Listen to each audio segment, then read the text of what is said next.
What makes a woman fall under the spell of a dangerous man? I think the average person, when asked to commit murder, would not do it. A long-term debt must be repaid in blood. Fred says, well, I need you to do me a favor. You need to kill her for me. An unhappy housewife is brainwashed to murder. She was on the ground begging for her life. I'm sure she was about as scared as one could be. And a child is sacrificed for a twisted love. It was a nightmare, and you hoped you'd wake up, but the nightmare was always there. These women became easy prey for a powerful man, turning deadly under his control.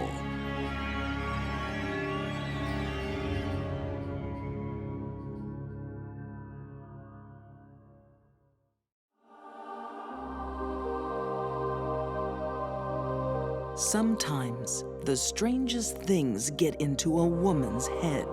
She simply wasn't considering the consequences. She surrenders to passion and to faith. And before long, Brian explained it would be sort of a merciful thing to do. there is no turning back. He needed somebody else to do this, to put her out of her misery. It's a real enigma that someone so normal could commit such an act.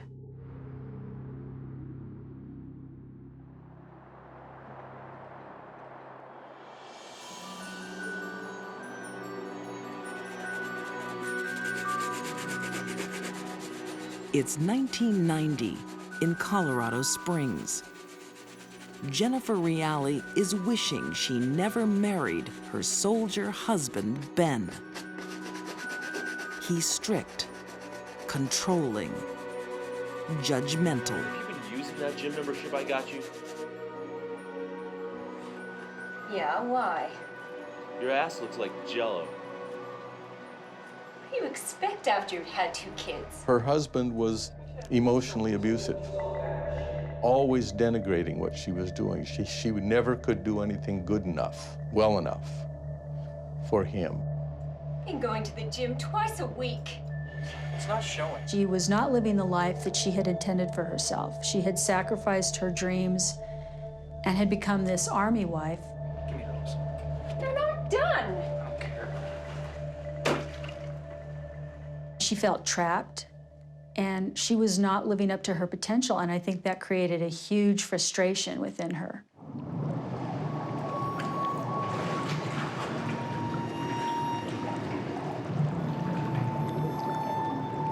Jennifer's misery will soon have company. Hi, mind if I join you? His name is Brian Hood, a dashing 30-something with a sad story of his own. His wife, Diane, has an immune disease called lupus. She needs constant care. He was very disappointed that his wife had lupus. She wasn't the same person that he married. I sell life insurance. Jennifer and Brian hit it off. Brian Hood lit a spark in Jennifer's life that she hadn't felt for a long time.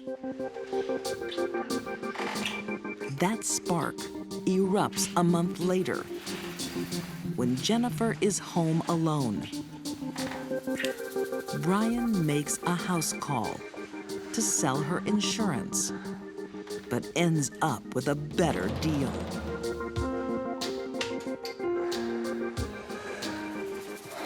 Sorry.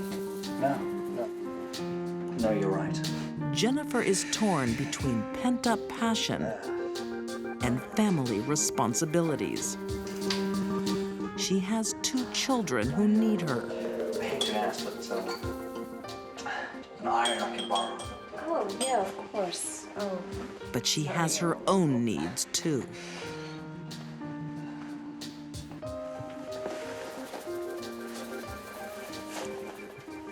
The first time Jennifer and Brian had intimate relations in her home, Jennifer was swept away.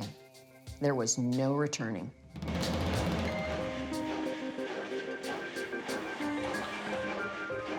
The couple give in to their passion in the laundry room. For the first time in a long while, Jennifer Reali feels the warmth of a loving man. Sexual arousal, affection, excitement, and he praised her. He lavished her with compliments, and in doing so, criticized her husband. This would be no ordinary affair. According to Brian, it was sanctioned by God. We're not one in the eyes of God.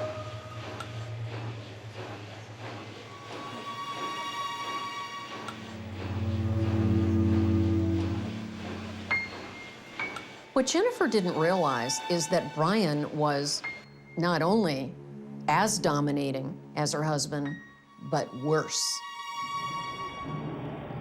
In the coming months, Brian will use religion to plant ideas in Jennifer's mind. Thou shalt not commit adultery. But I say unto you that whosoever will lust after, I say unto you that whosoever shall put away his wife, and whosoever shall let flee with no man his son, righteous.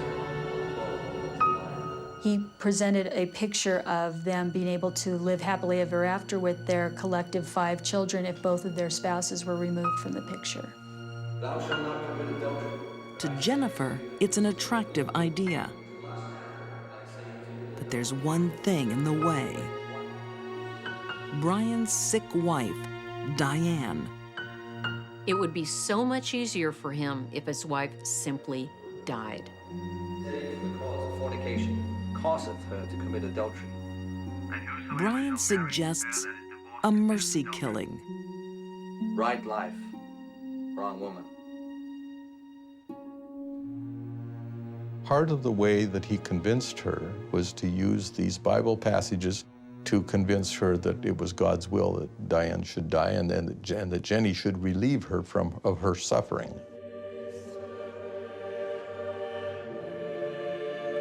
Jennifer is being asked to murder. Somehow, in her mind, she's starting to feel it's the right thing to do. For the victim, for her new lover, and for God. Right life, wrong woman. That's my first experience with anybody using the Bible to manipulate somebody to do a cold-blooded murder. Especially when the Bible says you shall not kill. Soon, Jennifer will defy the Bible and her instincts.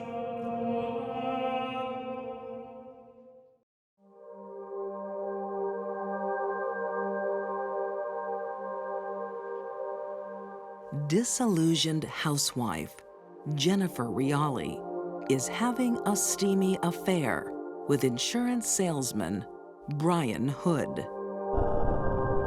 But they're plotting more than illicit liaisons.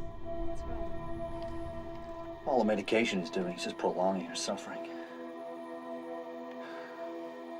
I can't stand being around her any longer. I think the best thing for all of us would be if she would just die. Brian is convincing his lover that God wants to take his sick wife, and Jennifer should do the taking.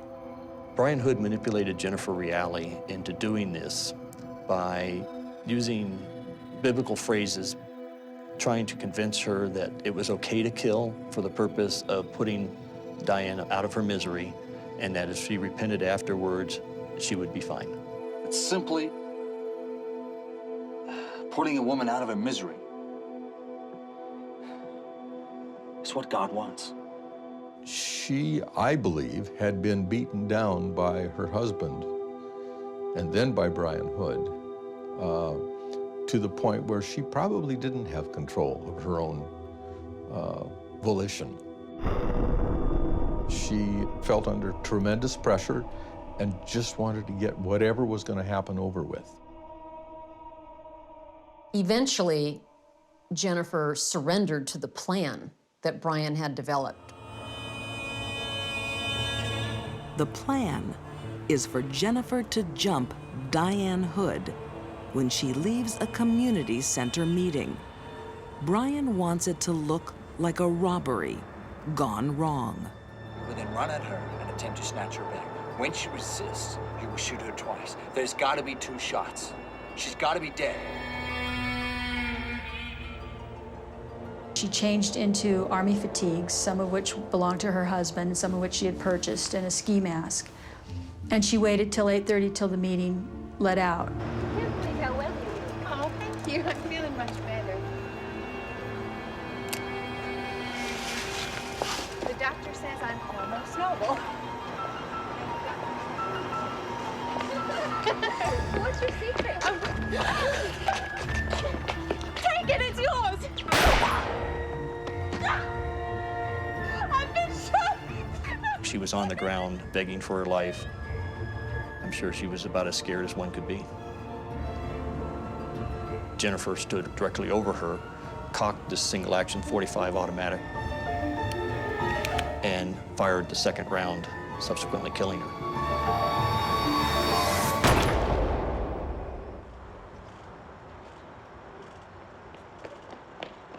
She shot her twice because she had been told, you must shoot twice to make sure that Diane was dead.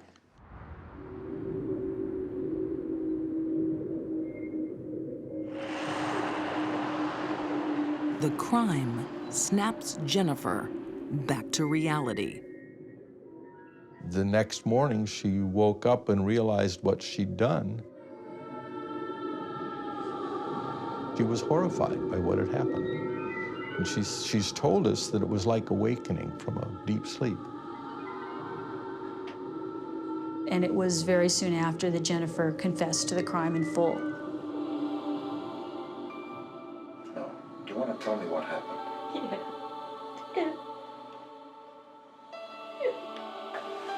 Jennifer tries to explain why she took an innocent life. No one in the family can believe it. I was very surprised when I learned what Jenny had done because it was so far out of character. When I learned about the coercive manner in which Brian dealt with her, it began to make sense. And when I learned that she had confessed to her horror that she had done it, that made sense to me. That's who I thought she was. Jennifer's testimony helps convict Brian Hood.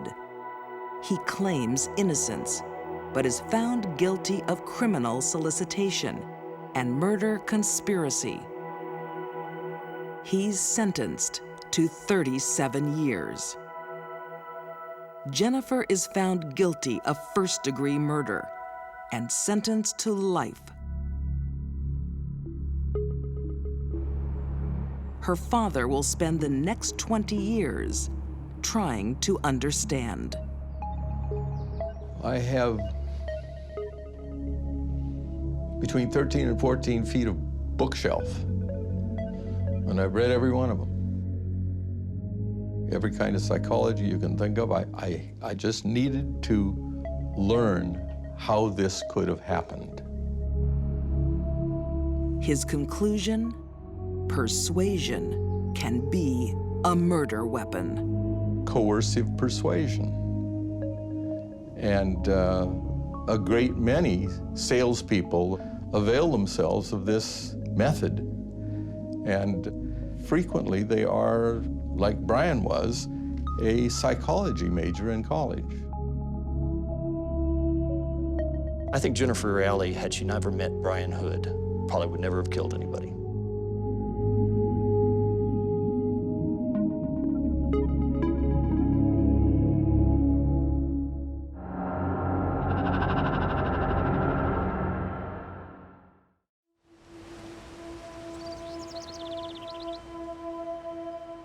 at an exclusive school in an upscale suburb of Kansas City. A young student is about to leave early. He was just a very sweet-looking child that was very easy to be around. But this is no ordinary boy. Robert Greenlease, the father of the boy, was said to be one of the 10 largest shareholders of General Motors. And this is no ordinary woman. Hi, Bobby. Bonnie Heady didn't seem to have a moral compass. 6-year-old Bobby Greenlease is not going home. Ever. People didn't trust ever quite as much after that, and I'm sure that they locked their doors. I know my family did.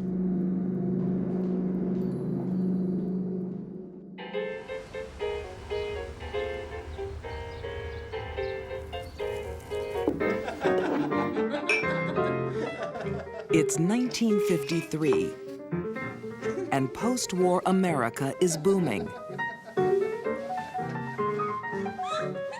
As for Bonnie Heady, she's turning tricks for $20 a time in her attic when she's not drinking. She serviced 150 men over 2 or 3 years. And all was going well until she met a man named Carl Austin Hall. Bonnie has one failed marriage behind her. But Carl, 10 years younger, looks like a real catch. Oh, is that all you come in here for, my money? No. Bonnie was Carl in female form, and Carl was Bonnie in male form. Well, then. Not all. With a lot in common, they click from the first day. They both came from money. They both squandered it. They both became alcoholics, which was a huge part of their life.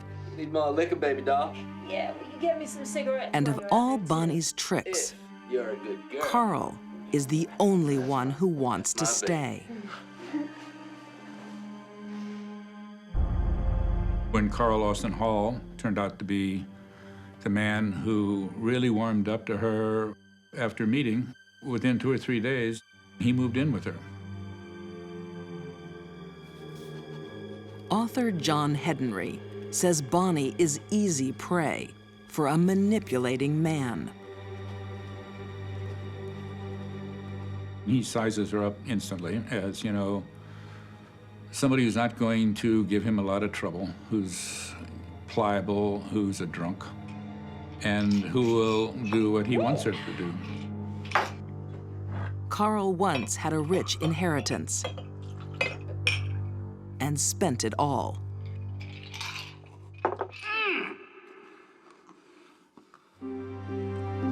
Now he has a plan to take someone else's family fortune. 6-year-old Bobby Greenlease will be Carl's new meal ticket. Greenlease family owned Cadillac distributorships in Kansas and all through the Southwest. Robert Greenlease was said to be one of the 10 largest shareholders of General Motors. Ready to hit the road? Yes, sir. Great. You can drive today, okay? Little Bobby means everything to his aging father. Now give me a kiss. A lot of people were quite aware of the fact that Mr. Greenlease was quite old when Bobby was born, and that Bobby was sort of the apple of his eye. Pat Lidzenich went to school with Bobby Greenlease in the 50s. It was an innocent time. Kansas City was an easy town in which to be a child. You felt totally safe. You could ride your bike anywhere, take the streetcar or the bus. People didn't lock their doors.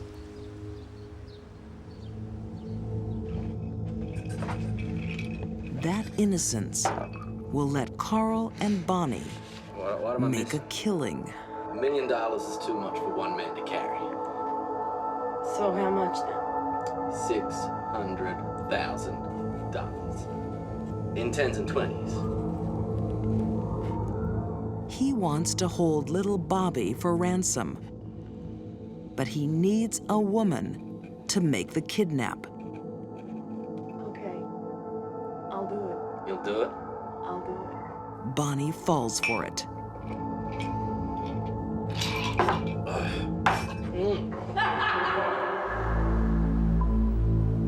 It will be a brazen kidnapping in broad daylight. At Bobby's school, the French Institute of Notre Dame. Bonnie Brown Heady came to the front door and told the nuns that Mrs. Greenlease had suffered a heart attack on the plaza and that she wanted to see Bobby and that she was his aunt and he was to go with her. Bonnie is in luck. The principal, who may have challenged her story, is unavailable that morning. The woman was neither the principal nor the sub-principal, but a humble nun who spoke very poor English. After she heard the story that Bobby's mother had had a heart attack, she of course believed it. In the well-mannered world of little Bobby Greenlease, even a stranger is obeyed. Well, he didn't recognize the aunt, but he didn't show that he didn't recognize her. He just put his hand in her hand and went with her. Bobby's classmates will never see him again.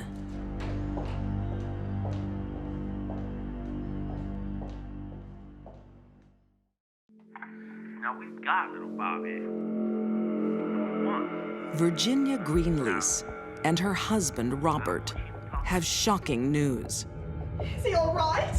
Their 6-year-old only son has been abducted from school. The kidnappers demand $600,000 for his freedom. At that time, the biggest ransom in U.S. history. Please, just want you to know that we'll do anything, whatever it takes.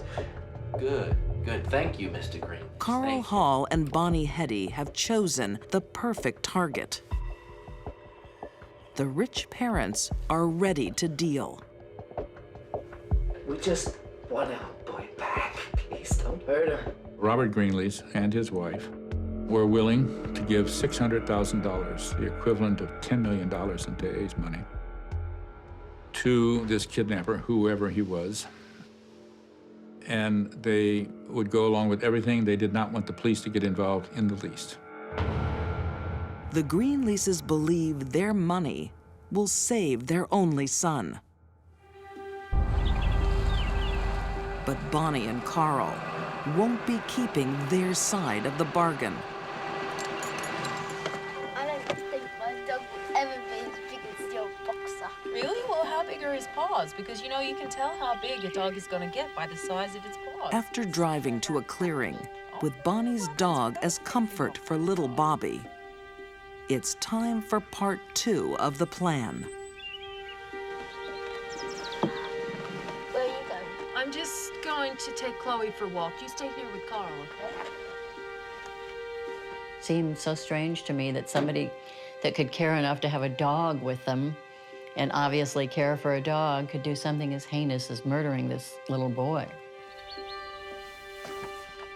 Carl thinks Bobby will give them away if he's returned alive. Come on, Chloe, let's go for a walk. You stay here with Carl, okay?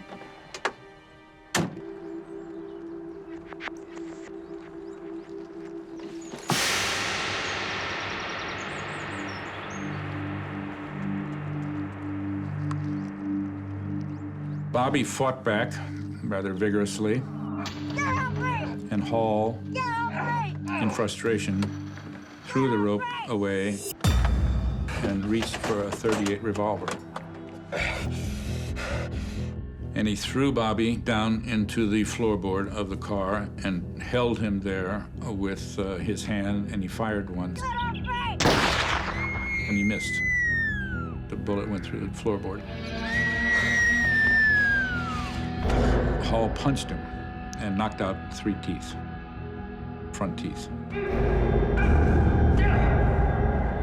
which briefly stunned Bobby enough for him to take aim and fire the second shot.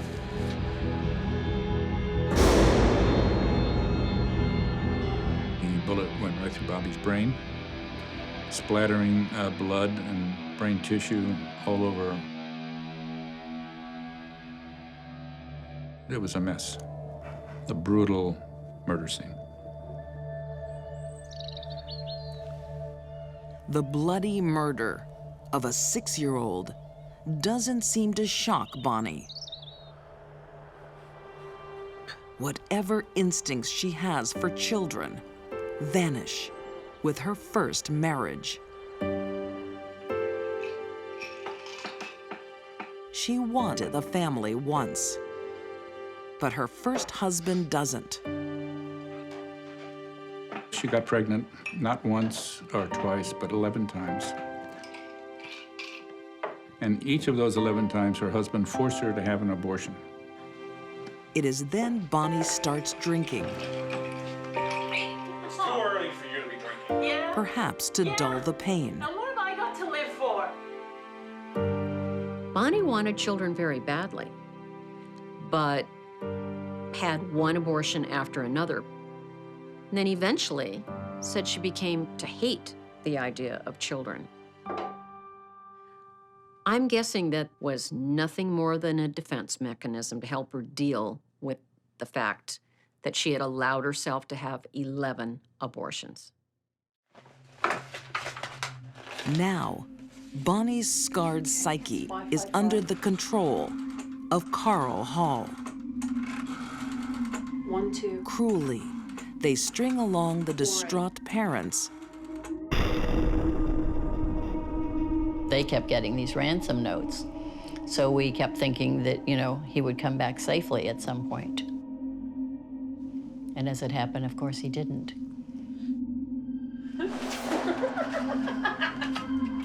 The Greenleases pay the ransom and wait for their son. He never shows.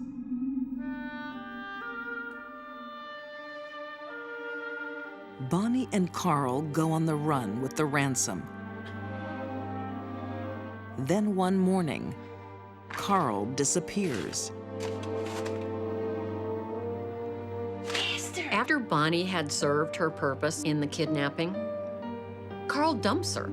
He leaves her drunk in a hotel room with a couple $1,000s and takes off. Carl goes on a drunken spending spree that attracts police attention. Under pressure, he confesses everything and leads police back to Bonnie and a tiny grave under a flower bed in her backyard. He was a very trusting child. That's exactly how Heady described him afterwards. That he just took my hand. He was a very trusting child.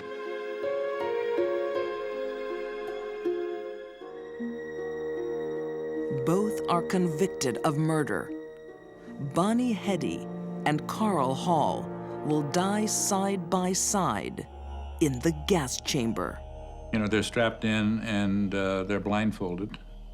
The very last words that they spoke was, Heady says, "Carl, I love you." And he said, "I love you too."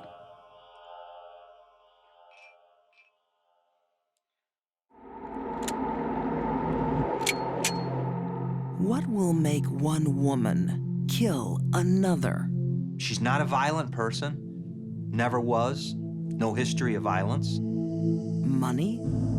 She was in way too deep to get out of it. Sex?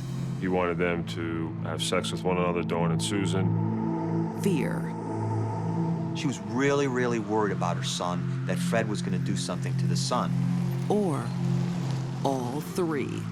The lives of 2 women were ruined because they could not stand up to this one evil man.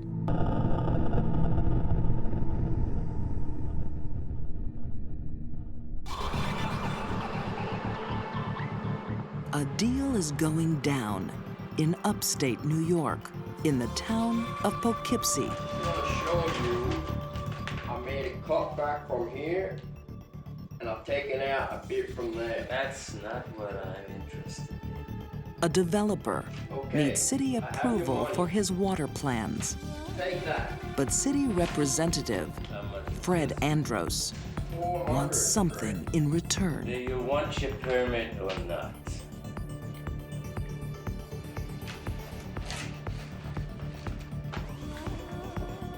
This will cover it all. Fred was able to shake down companies very easily, and they would have to pay him off. If they didn't do what he said, Fred wouldn't give them the permits. They wouldn't be able to open their buildings. Simple as that. Fred Andros has a strange power over people in business and in private. For the past 20 years, he's had an on-again, off-again affair with Dawn Silvernail. You have no choice. I owe him a favor. You owe me a favor. Now in her 50s, married with children, Dawn seems almost under his spell. Okay. For some reason, he was able to get women to trust him. And, you know, Dawn fell into that same category. Crime writer M. William Phelps says from the time Dawn first met Fred, she could never really escape. Dawn didn't really want to be romantic with Fred. She just no connection with him. So she takes off for this job down south, and she never told Fred where she was going. But she gets a call one day from Fred, and Fred says, "You can't hide from me. I know where you are at all times." Over the years, Dawn has relied on Fred for money. In return, he or his associates receive sex. Fred's power over Dawn didn't happen overnight. It happened over years. From the very first time Dawn was corrupted by him, she became his to do anything he wanted her to do. Dawn isn't Fred's only plaything.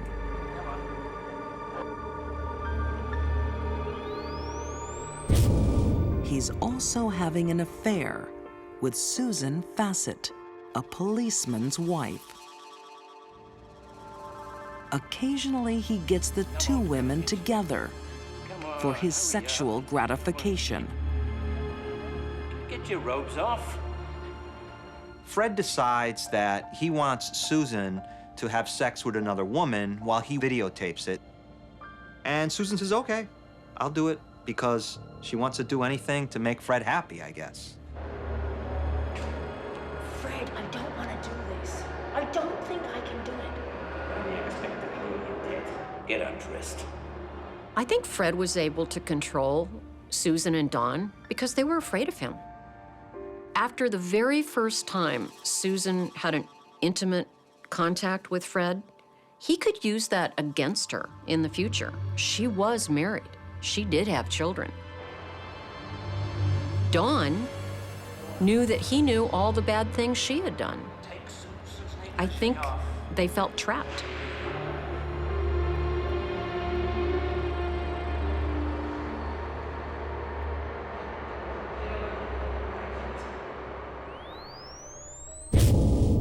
Dawn is also embroiled in Fred's shady shakedowns at the water department. She picked up several envelopes of money while Fred was ongoing with his corruption scandal. She went along with this and made some extra money by helping Fred out. But Fred's corruption is about to be exposed.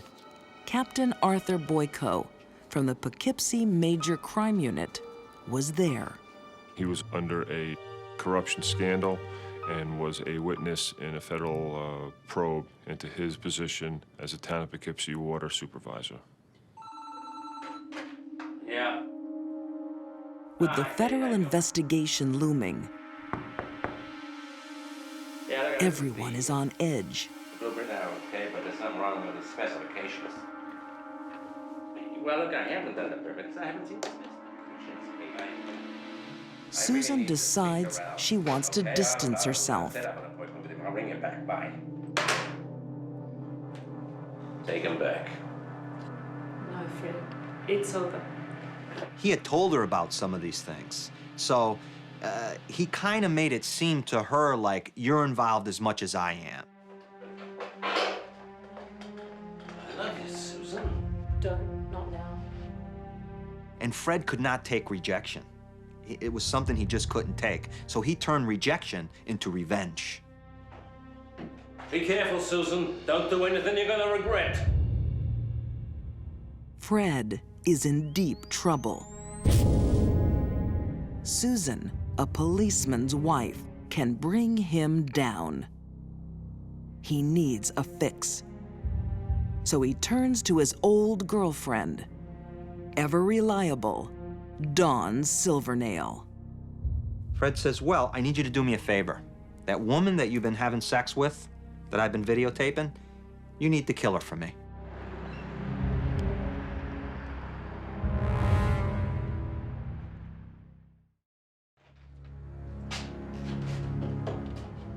Dawn Silvernail has known Fred Andros for 20 years. He's been her friend, her lover, her financier. What the hell? Now he wants his return. They look like surveillance photographs almost of Dawn's son, smoking a cigarette on the back dock where he works. There's a picture of Dawn's aunt walking her dog. And Fred says, you see these? You don't want anything to happen to these people, do you, Dawn? Fred wants Dawn to be his assassin. The target is Susan Fassett, Fred's ex-lover, and Dawn's ex-sex partner. Sure would be a shame if there was a drive-by shooting and your son was shot. She was in fear for her safety and well-being as well as her family members, and that's what helped motivate her to do this crime.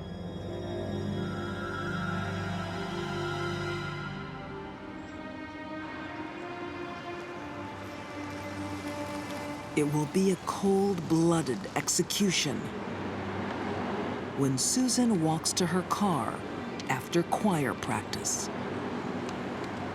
Fred was certainly the mastermind behind the whole thing, provided Dawn with all the details where Susan would be, the time that she would be leaving the choir practice, and pretty much gave her everything she needed to commit the murder. So Dawn parks right next to Susan's car, knowing that she's gonna come out at some point. And she just waited.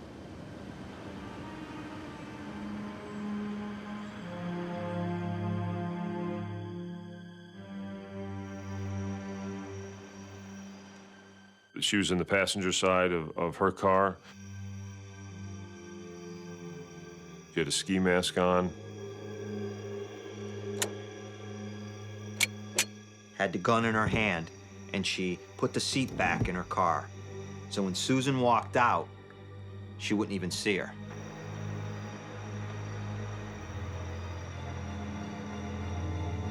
She keeps looking, and she sees Susan walk out of the church, walk across the street.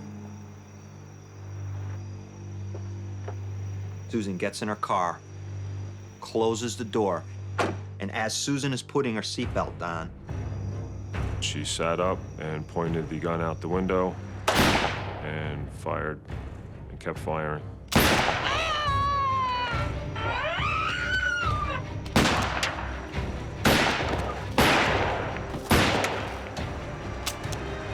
Dawn just kind of unloaded the gun. A lot of the bullets hit Susan Fassett.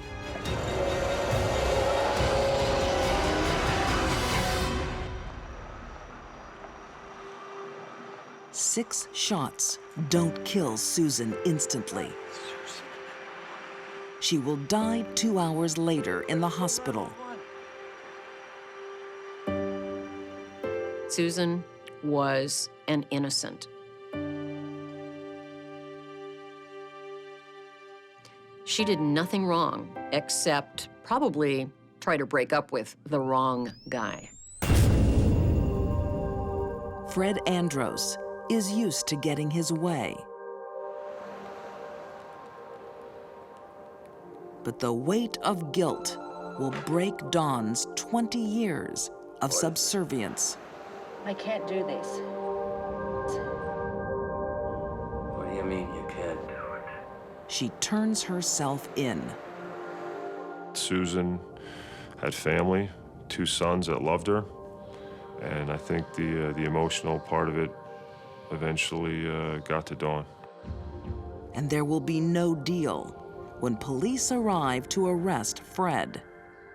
Fred attempted to take his own life by shooting himself right underneath the chin, and the bullet exited between his eyes and then struck a wall right at the top of the stairwell where myself and one of the other investigators were standing.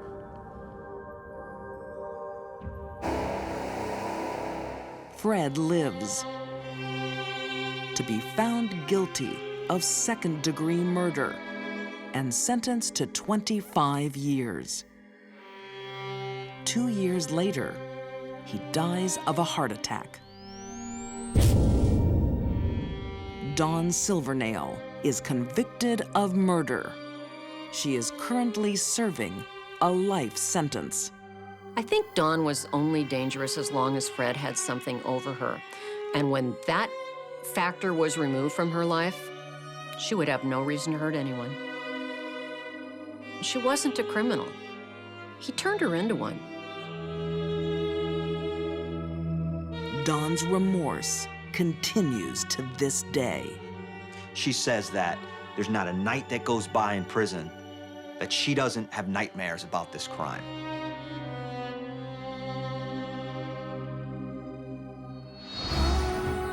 These deadly women became puppets, killing on demand. Dawn Silvernail hoped cold-blooded murder would cancel a debt. Bonnie Heady's need for a man cut short a young life. And Jennifer Reali was conditioned to kill. They fell victim to a dominating man and became lethal weapons under his control.